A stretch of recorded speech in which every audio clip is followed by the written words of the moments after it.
بسم الله الرحمن الرحيم.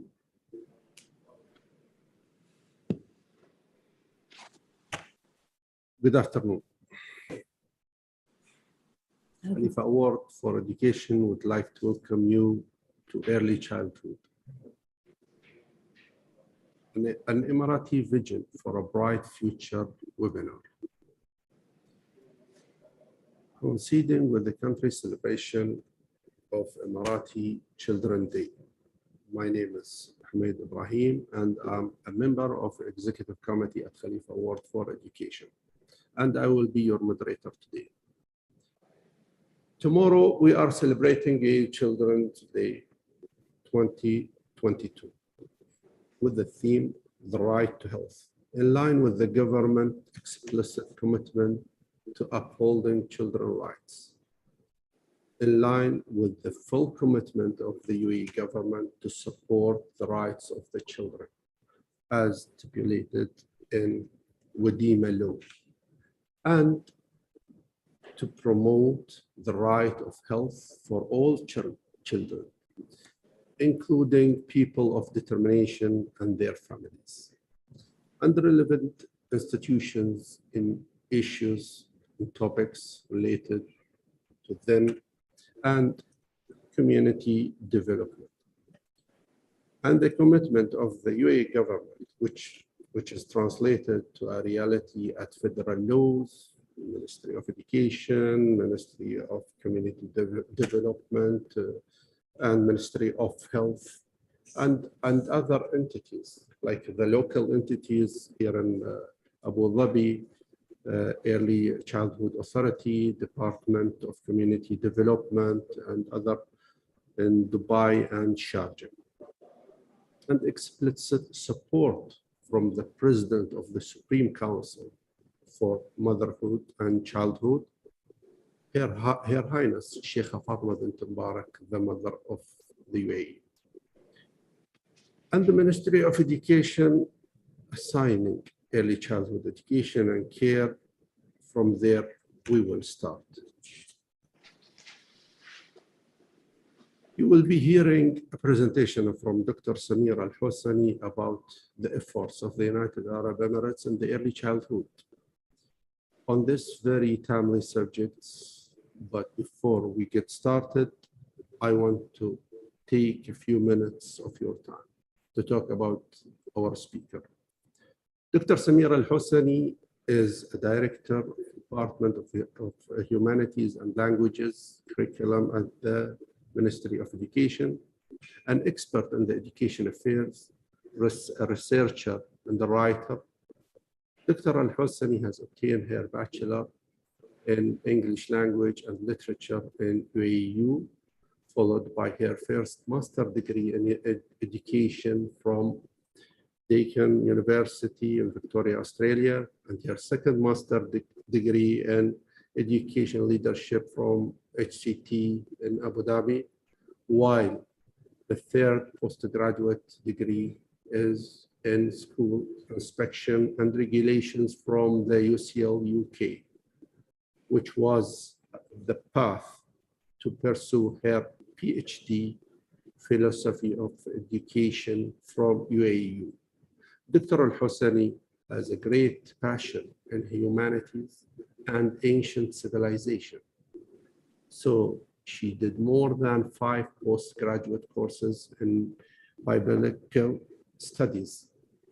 Her published articles in a Ru'ya newspaper reflect culture, historical, and etymological domains.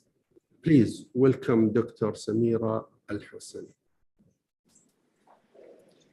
Thank you, Mr. Ahmed. Thank you for this introduction. And thank you, special thanks for Khalifa Award and the General Secretariat of Khalifa Award for this invitation and this seminar. It's really interesting to talk today in such seminar and celebrating the Child Day or the Emirati Child Day with such topic. We can say that we are celebrating March in general, the celebration of motherhood, the childhood, and even the reading month. So it's all about, we say in educational field, it's all about behaviors, the behaviors of learner, mother as a learner, teacher as a learner, and a child as a learner. It's also interesting to start with some memories. We do always hear some mothers or some stories from mothers about their communication with their babies from the first beat of their heart inside their womb and during the pregnancy time. Some mothers, and I can include myself here, as I was experiencing this kind of communication, reading for a baby inside the womb of the mother, listening to music, listening to Quran, and such behaviors that, regardless the scientific results behind, it's all about the communication. Since the parents put such communication or think about communicating with a child in a very, very early stages of life, it means that there is really an atmosphere started to be constructed for this baby with these three parties, let's say the mother, the child, and the whole world surrounded this baby. And again, from a very early stage. Our beloved UAE places high attention and importance to the childhood, which I describe it as the key of life or the key to life. Once this key is used at the right gate, so the right spaces would be opened functionally for the child. Her Highness Emirat Sheikha Fatma bint Mubarak, the chairwoman of the General Women's Union, GWU, president of the Supreme Council of Motherhood and Childhood, and the Supreme Chairwoman of the Family Development Foundation, FDF, states that the Emirati children enjoy all types of care and attention. And a special thanks to the directives and unlimited support of our President, His Highness Sheikh Khalifa bin Zayed Al Nahyan, His Highness Sheikh Mohammed bin Rashid Al Maktoum, Vice President, Prime Minister, and ruler of Dubai, His Highness Sheikh Mohammed bin Zayed Al Nahyan, Crown Prince of Abu Dhabi, and Deputy Supreme Commander of the UAE Armed Force, and their Highnesses, the Supreme Council members and the rulers of the Emirates for all the care and welfare given to a fundamental stage of life, which is the childhood in the UAE. And as Her Highness Emirat marked that such welfare and care of the children in the UAE is not only a result of initiatives and the plans, but also a culmination of a wise vision that ensures this segment of the community through proper given care. Today, at the MOE, Ministry of Education here in the UAE, we are coming to a point where early childhood is a stage of both education and care. So today we are coming to a post-pandemic era.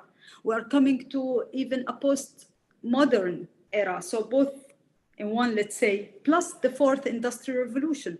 So from this philosophy, we are talking about education and care.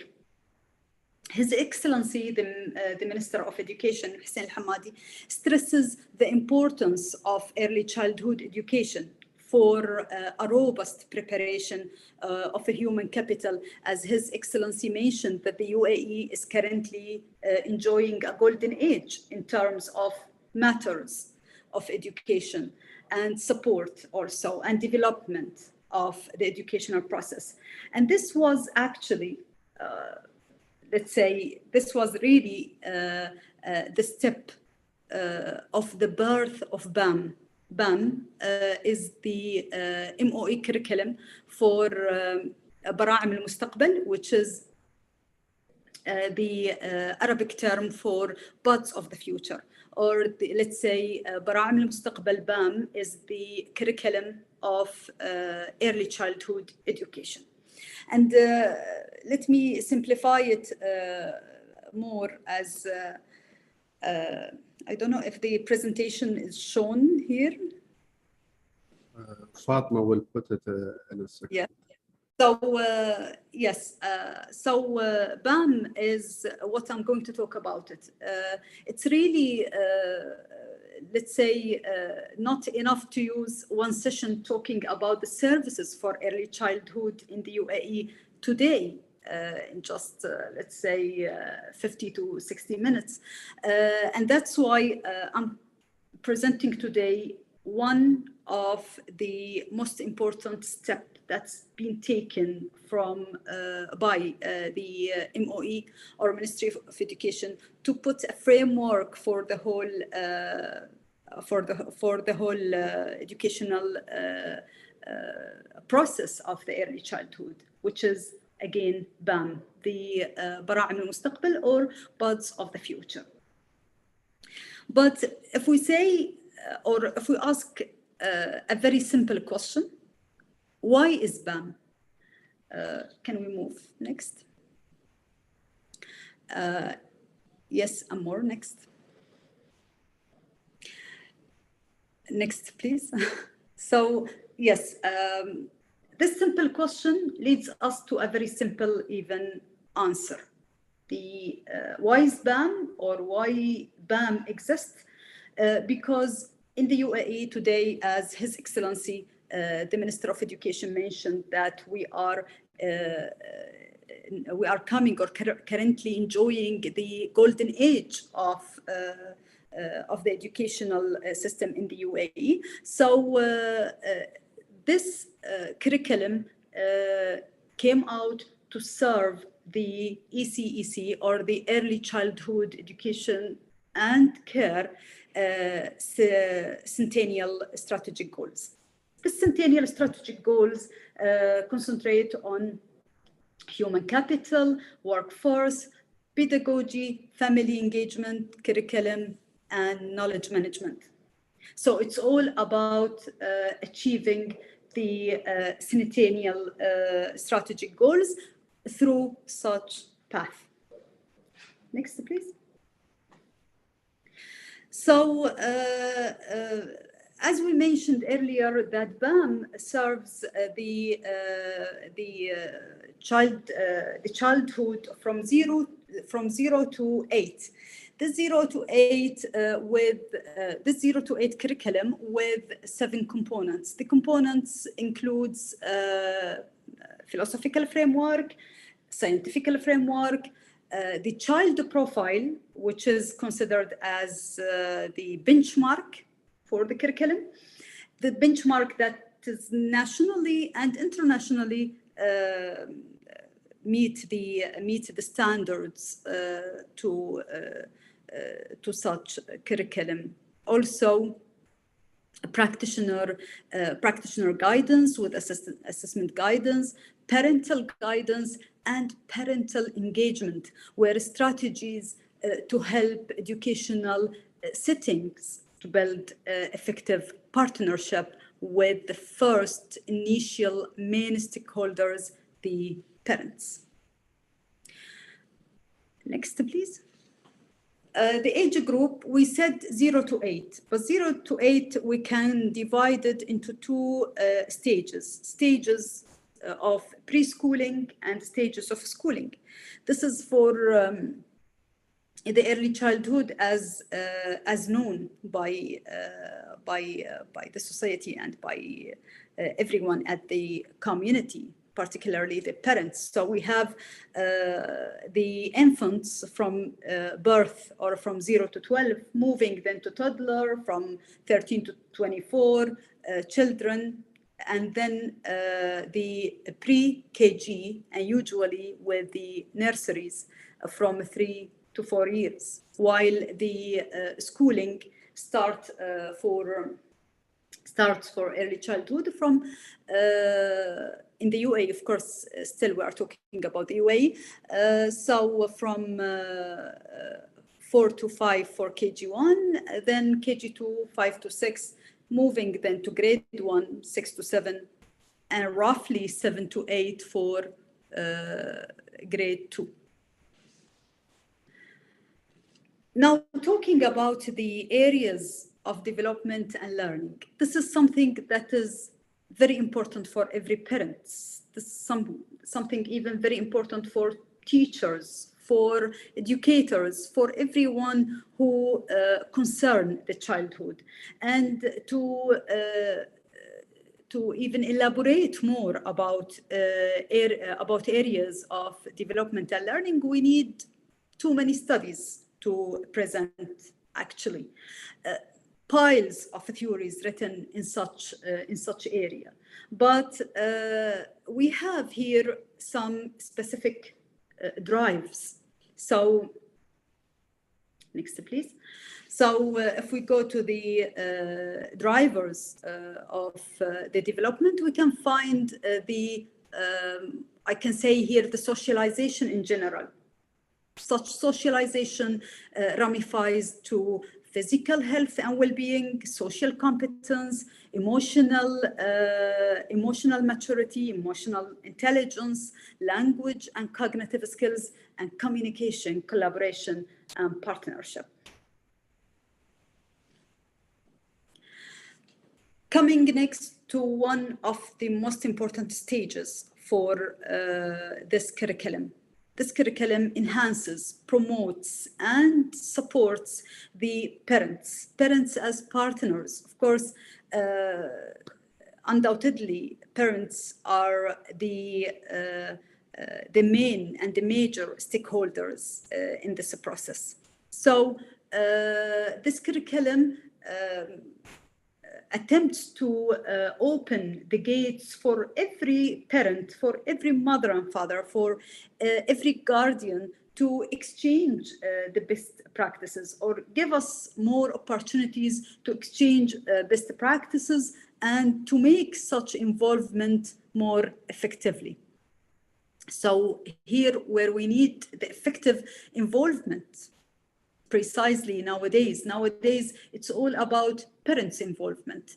And we can say that the pandemic in some cases taught us lessons about parents' involvement, and in other cases brought parents at the floor of the educational process for their children, whether these or the children are schooling or preschooling at a preschooling stage.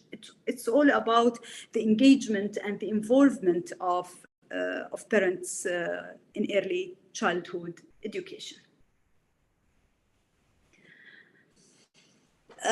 This is something that, of course, maybe it's not easy to talk about it, and at the same time, it's not, let's say, enough to talk about it, because it's the mechanism of assessment. Mechanism or assessment in early childhood is always complicated. So the curriculum adopt this mechanism of assessment, which starts with ASQ3, or the Ages and Stages questionnaire, then moving to baseline assessment, ongoing assessment, and then the summative assessment. Perhaps some of you here may ask that this is very systematic. Yes, it is very systematic, because we need a system to support our curriculum in order to be apparent and obvious for the practitioners and for the parents as well. So yes, systematic, but at the same time, it's the effective way, or it's the effective method to go ahead with and assess our childhood education. I'm coming to the end of this talk, but of course, talking about partnerships, about stakeholders in the field of early childhood education is something that is not with a specific end step. Of course, this is all about improvement. Today we have, for example, about 15 of partnerships. Maybe tomorrow we have more than this. So it's all about how we involve more partners to our let's say path, to our journey, and to our process, the early education field, or the early childhood education.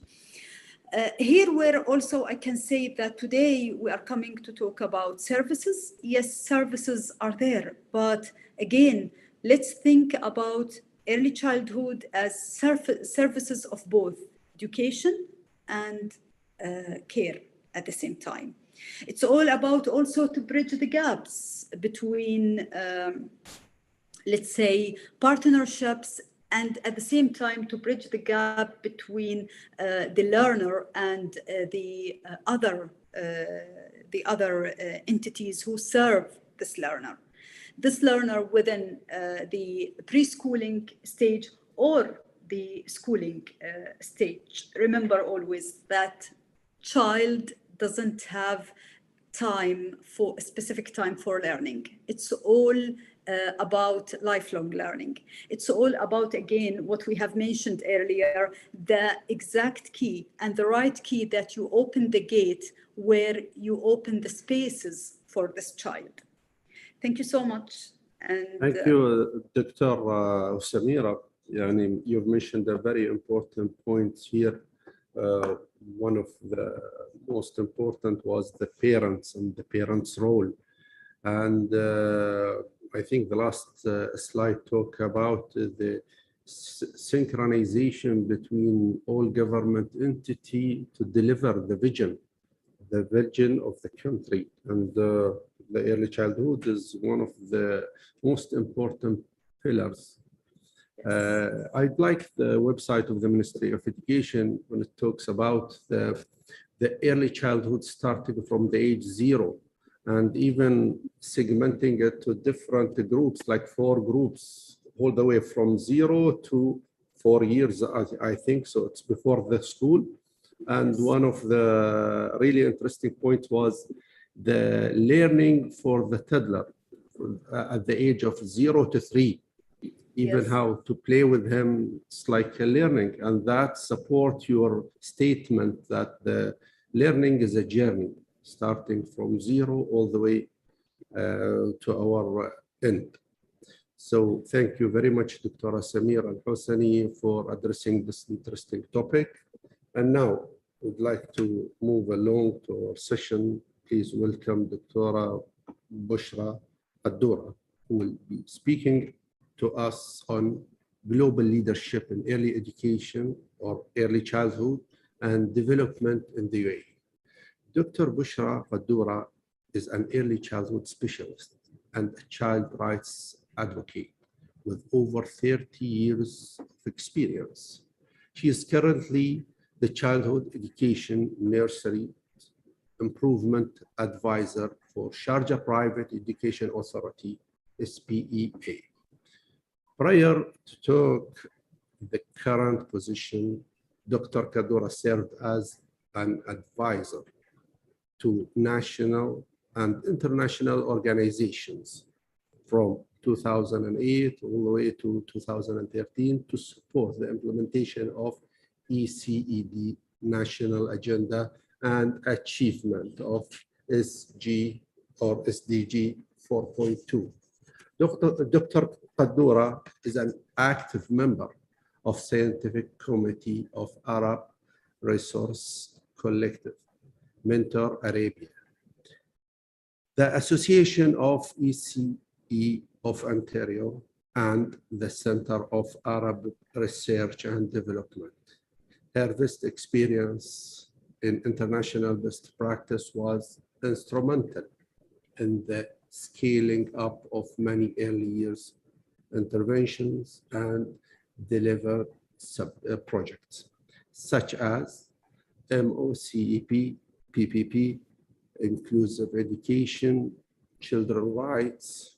She has authored numerous articles and reports mainly on the early childhood education or early childhood educator programs in the Arab world, parenting, mother to mother, building blocks for a healthy future, advancing children's rights in business, and investing in ECD.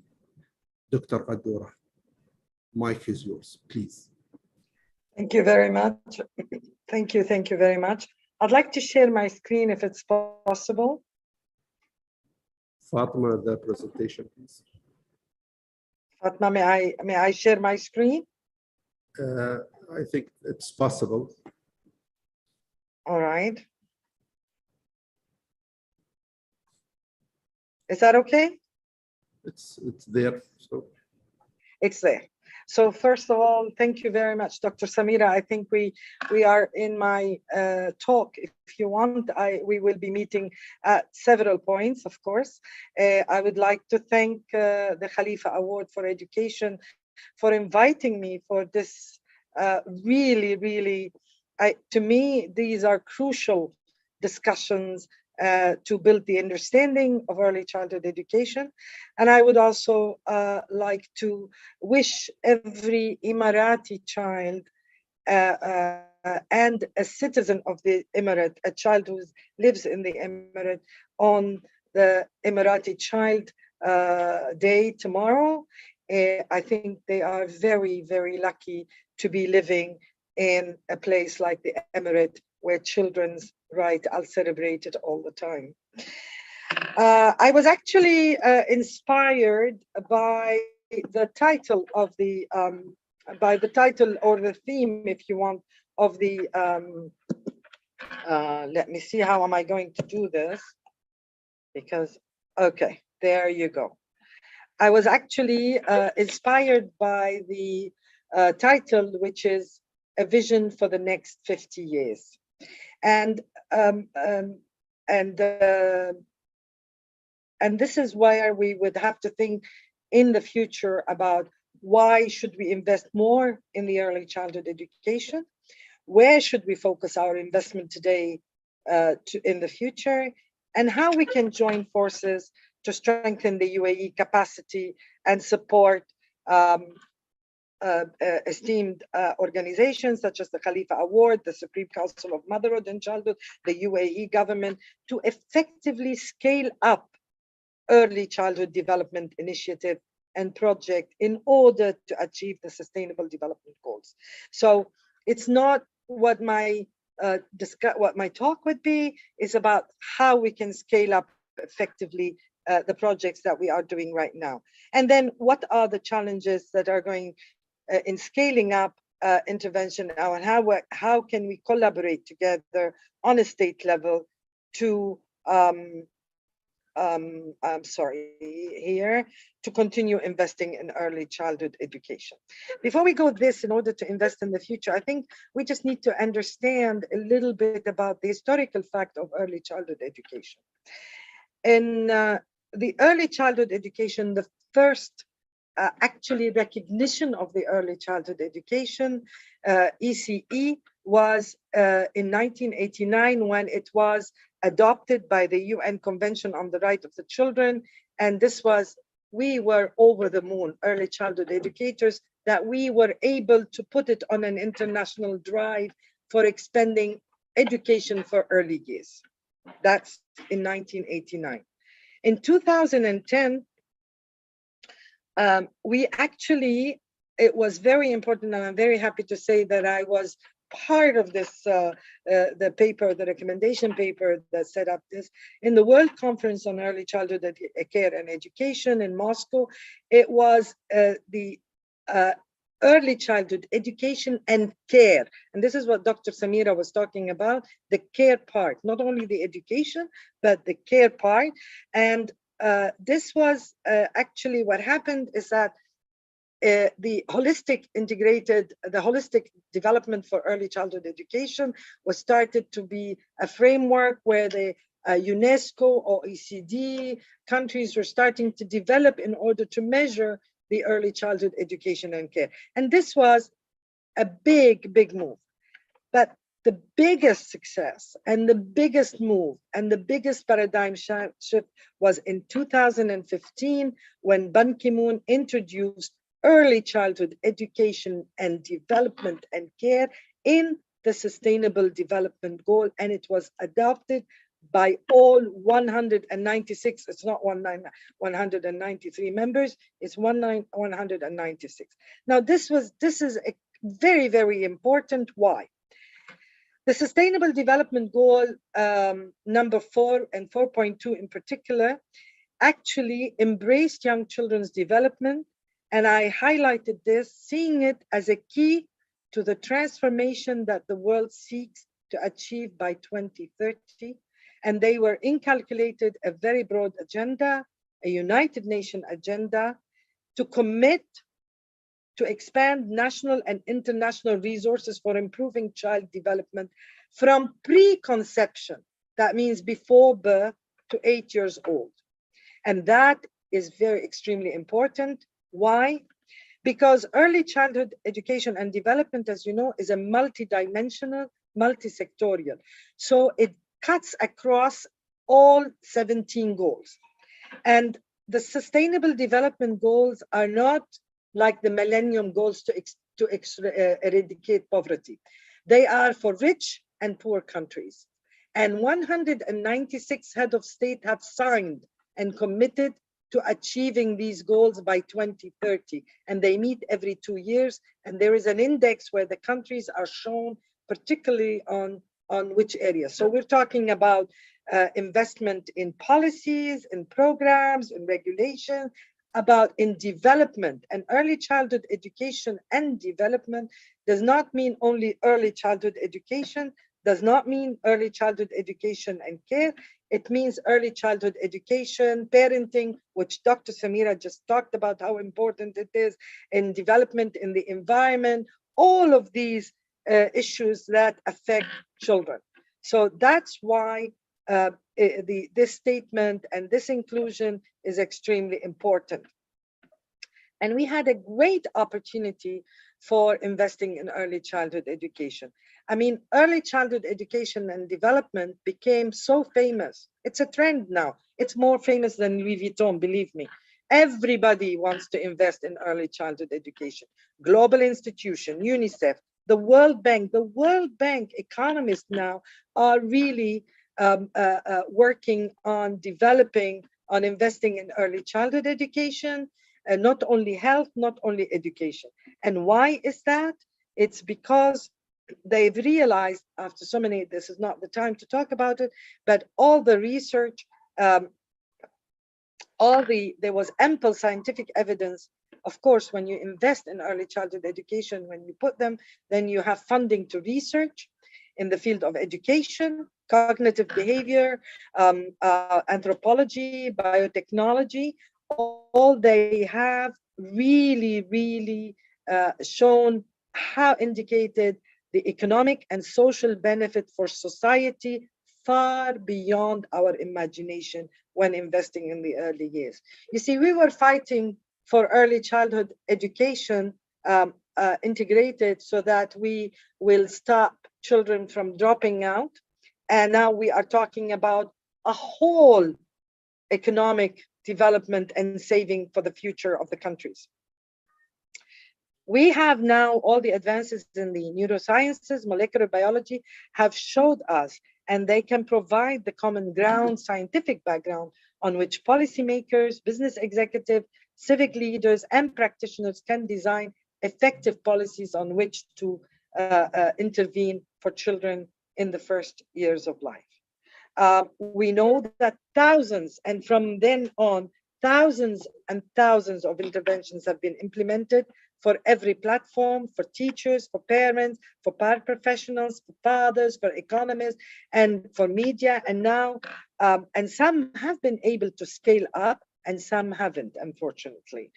And we know, as I said, that I don't know, this is not the time, but ever since David Weicker did the preschool experiment, where he took over 27 years and gave 2 years of quality education, and then calculated the benefits of it in all social areas and economic areas, it proved that for every $1 spent on quality early childhood education program, and we're talking quality, there is a $7 return in cost saving.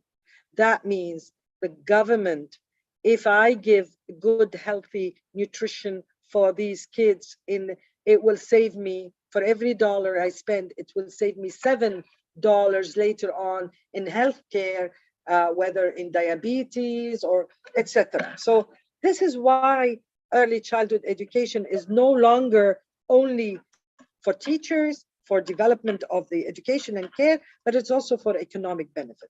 And which areas we have to focus, and Dr. Samira mentioned them all.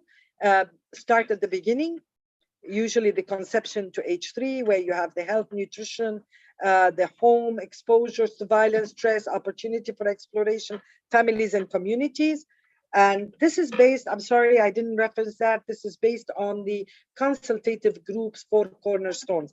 The consultative groups were the first consultative group that were set on the, involved in the United Nations to develop the cornerstones of advancing early childhood education and development in the world. And they've set these 4 cornerstones that we still work on them right now, today, in all our development. So the opportunity for discovery and learning for children 3 to 6, where we can focus our services on educational opportunities, like the curriculum that Dr. Samira just talked about, the participation in early childhood care and development program, family participation, communication, community participation. Again, in the schools for Ready 6 to 8, the socialization aspect, the language development. And I agree here with Dr. Samira that language starts from preconception, not only from birth. Here, factors leading to dropout, but I think here what they mean is on reading and writing, family and community. And the 4th cornerstone, which is the most important, is to help policymakers evaluate, monitor, and provide a review of the situation in the form of data, indicators, and outcomes. So this is where we focus our service to follow. There is no doubt in anybody's mind that the UAE has become a global model for caring for children and providing the social and legal environment necessary for the development of a healthy society.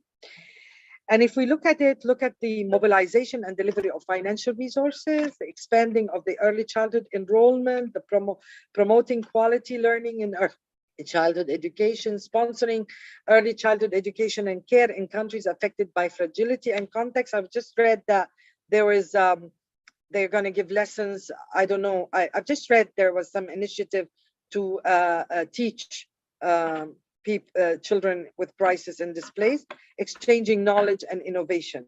And actually, in 2017, the UAE launched the National Strategy for Motherhood and Childhood, prepared by the Supreme Council and Children and UNICEF and the Gulf area, GAO. The strategy overall focus is on children's rights, health, survival, safe life, education, all the areas where we said it's going to be focused on. Now, we have all these opportunities and we've had all these interventions. And as I said, thousands, honestly, thousands. That the late, very lately, the Innocenti report from UNICEF just stated that despite some countries making concrete efforts to support preschoolers in their family or early childhood education in the family, the pandemic has reinforced the finding that early childhood education and care sector remains largely absent from humanitarian responses. It's still reactive and not proactive because, and we've seen what happens. We have a crisis, we drop the funding for early childhood development, and we go into another more present issues. And there are both also the ECD account for just over 3% of development going to crisis affected countries, and that especially allocated for nurturing care and primary education. So even though the field has received noticeable recognition, when it came to scaling up these interventions, we could not find the result. Let me put it this way: they are not being scaled up effectively. The money that is invested in these is not because of the commitment, not because of the funding. I'm talking about rich countries. I'm talking about people who are committed to changing. We have funding, but we have other factors, and this is where we started to research. A couple of us from Mentor Arabia, the Association of Early Childhood Education and Network in Arab Resource Collective, we started looking at why these interventions are not scaling up. If we look at our future,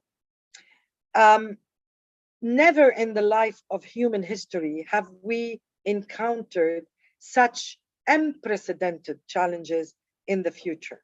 We have no idea, not what the next 20 years is going to be looking like. Not what the next 50 years looks like. We have no idea what our world would be looking like in 10 years' time. We have the climate disruptions. We have all the destruction of our ecosystem. We're using the depletion of resources. We have the artificial intelligence, the accelerated technology disturbance. I mean, I just heard 3 days ago that now there are the drones, the flying cars, that they are in operation, the biotechnology, the pandemic. And it's not only these changes that are taking place, it's the rate of change, of accelerated, that they are changing. So they are changing at the rate that our brain is not processing. I mean, we're talking about, we don't know if the schools are going to be like the same. Already the UNESCO is talking about, and there are serious discussions about how our system of education is going to be. It's not going to be, definitely not like this. There are alternative education systems now that are being piloted that will only take the child for 8 years. We don't know if the doctors are going to be there, the kind of jobs that are going. Are our children, what they are studying, are they going to be, these jobs, are they going to be in the future? Are they going to be in 20 years' time, in 10 years' time? Actually, I want to share with you something that is very scary. There was at Expo a robotic opera, a Japanese opera, where the chief of orchestra is a robot. And there was something that wasn't working that the robot automatically fixed by itself, which meant that it was thinking, the logarithm was thinking, it was actually thinking by itself. Now that is, what are we going to do? The physicists are saying that the computers are not going to be run on chips, but on quantum physics, quantum energy. And we will be, will we be dominating the internet, or the internet will be there? Anyway, there was some, but we don't know. If somebody tells you that they know what the future looks like, then they don't know what they are talking about. But we are concerned with, why are these interventions not scaling up effectively? So when we looked up till now, we've been looking at about, thank God we got some funding from the Choice Foundation. And so we're looking at about 11 universal, 11 international and local interventions that haven't started up. And what we found out, that there are 3 caveats. That there is a change factor in the interconnectedness of our world. and the learning process with the brain capacity in mind. And there is a paradigm shift in the dimension of globalization. And I'll go, I don't know if I have time, but I'll go in these because these are very important. So you see, before, when we were, when I'm talking about an intervention, that means a program in early childhood education. Before, when we had in our world, we had very definite boundaries between different platforms. We had the child, the family, the school, the community, and the world. And so if we wanted to implement a program or an intervention, let's say I want it to be for the teachers, I'll do it in the school, yes, and sometimes I'll do it with the family, but it was the child and the school. There were definite boundaries. And the community, the paraprofessional, if I wanted to do an intervention, let's say about nutrition in children, then I would go to the platform of the community. So it was very different. And even in our world, if you go to work, you come back home, there was your family. So there was boundaries between our world, right? Today, we don't have these boundaries anymore. And especially after COVID-19, there is one platform. And also, there is also, now we're talking about circular economy. It's not only in our social life, but also in our economy. We're talking about platforms, cooperative platform in businesses. The words are too big for me to pronounce them. I'm an early childhood educator at the end. So it is the families are the work. You work in the evening, you work in the social media, you celebrate your birthdays on social media, you work on social, so it's all interconnected. So there's no boundary. So if we want to implement a really intervention, it has to be, we have to define where and who to target first. And I'll be talking about that. So we have to see who's the constant in there, or which are the constant that can go across all the platform. Alvin Toffler said, the illiterate of the 21st century, I love this, will not be those who cannot read and write, but those who cannot learn and relearn. And I want to go back to this slide about the platforms and the change in our world. Sorry, about all the challenges that we are facing. So in order to face, and the changing, in order to face these challenges, what we need is actually resilience. We need to know, we need our social, emotional well-being, resilience in order to face the challenges, in order to adapt, in order to be flexible. And these, they don't come like that. They reflect our world. I mean, they reflect our economies. So we really need to learning how to be resilient. And learning, it's a skill. And our brain, unfortunately, has not evolved at the same rate as the stimulus intake or the information intake that we take. So the media, the internet, at the press of a button, you get all the information, all that. But the processing of these information is still, it hasn't evolved. We still learn the same way. We still learn the same way according to Bloom's taxonomy. So we still need to be interested in what we see, motivated. We still need to comprehend, to predict, to analyze. We still need to analyze. We still need to critically think, to analyze, to sort, we still need to be able to solve the problem. We still need to learn these skills, and these skills take time. Today, the young generation, they think just because they see things they learn about something, then they know how to do it, and that's it. But still, you can learn all you do about the riding a bicycle, but you still cannot ride a bicycle. It still takes about 14 days to do that.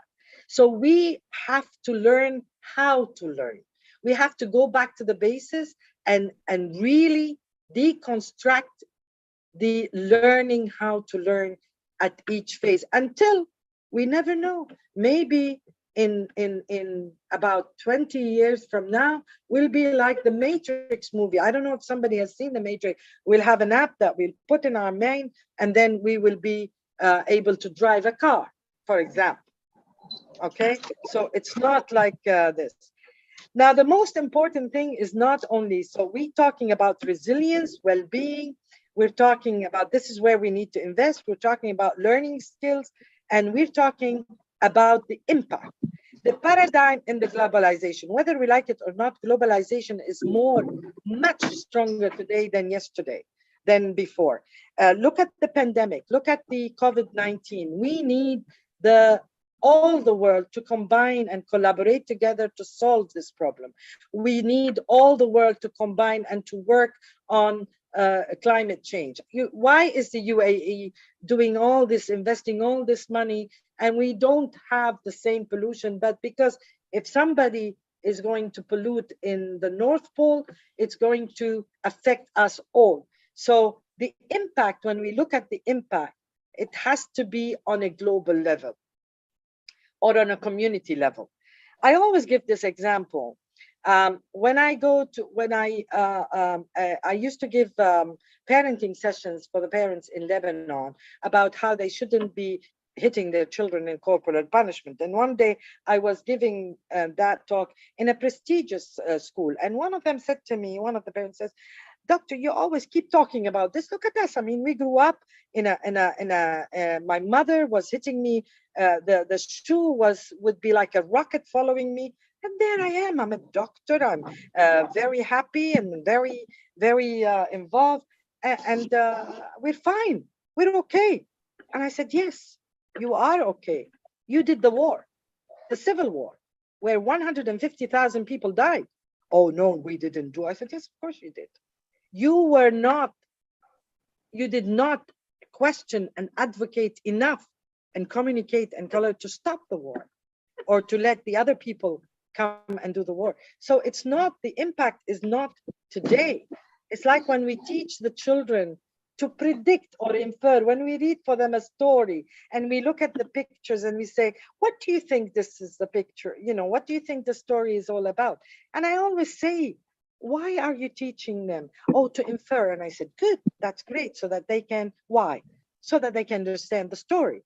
"But do you think they will not understand the story?" "Yes, they will understand the story, but it's not for now. It's for later on, so that when you are an adult and you see somebody coming to you with a knife, you will predict that they're going to come and kill you. So it's a survival skill. So we have to think about the impact on this. So I don't know if I have time. Do I still have time? Doctor, within like a few minutes, if you can wrap up. Okay, so where we should focus our investment on the future. So what we really need to do is actually work on what we are, keep on investing, but investing in now in a different, in a shift in paradigm. We need to invest in our well-being, in the well-being in the same area, preconception to 8, because that's the most important area and it has been proven. So we need to focus on our building the resilience and the well-being of our children so that they can face the changes. They can, and these babies are going to be the people who are going to be our neighbors and our people and our investors. If we don't teach them resilience and change, they will not be able to face. To instill ethics. Ethics is extremely important. If they are going to become computer engineer and they're going to turn these logarithm into something to dominate the world, we need to teach them ethical values. That's where we need to concern, and teaching skills, learning skills, not teaching skills, learning skills. All the learning skills in order to innovate, in order to be able to unlearn, relearn, and learn we will have to do it every 5 to 6 years, because the world is changing so fast that even our biological brain cannot keep up with the changes that are happening. So this is where we need to implement it. And I wanted to just, and this is where the latest recommendation where the World Bank is supporting the country in measurement and the Sustainable Development Goal. This is what we talked about, building on the great work to date, ensuring accurate and reliable scales, so investing in validation of data and capture many dimensions. So if we want to do today, if we want to invest the platform, it has to be who are the constant people in, or the constant in all these platforms, the children and their parents and their communities. So any intervention I'm going to scale up has to be affected by the parents, by the children, the parents, and everybody, and the community as a whole. And for sometimes next time, there are some, we have in the Arab world some excellent interventions that have scaled up beautifully. One of them is Building Blocks for a Healthy Future, which was actually implemented, developed in the past for the future, out of luck, believe me, by Siham Swayer, Dr. Samar Mallid, and myself, and which has scaled up into mother to mother, and it has scaled up also mother to mother initiative, but that's for another which we are trying now to that's on another session completely. But these are interventions that have scaled up. I'd like to thank you very much, and I'm sorry for the. We are sorry because we are limited in with the time, even though your presentation is very interesting and touching a very important topic, which is early childhood. And really, you've mentioned a very important point about the evolving. Are we evolving with the right speed of the changes that occur in this world? Or we need to have the different methodologies of learning to evolve in the right speed? I think our children need to raise to work and to live in a world that we cannot imagine it easily. Those children need to learn different skills. We saw a lot of reports about the future and the needed jobs and how the robots will take over. Yes, but there is a lot of jobs might appear in the future and big opportunities for our children if we equip them with the right tools, starting from the early childhood age. And I think a lot of efforts occurred in both presentations from Ministry of Education and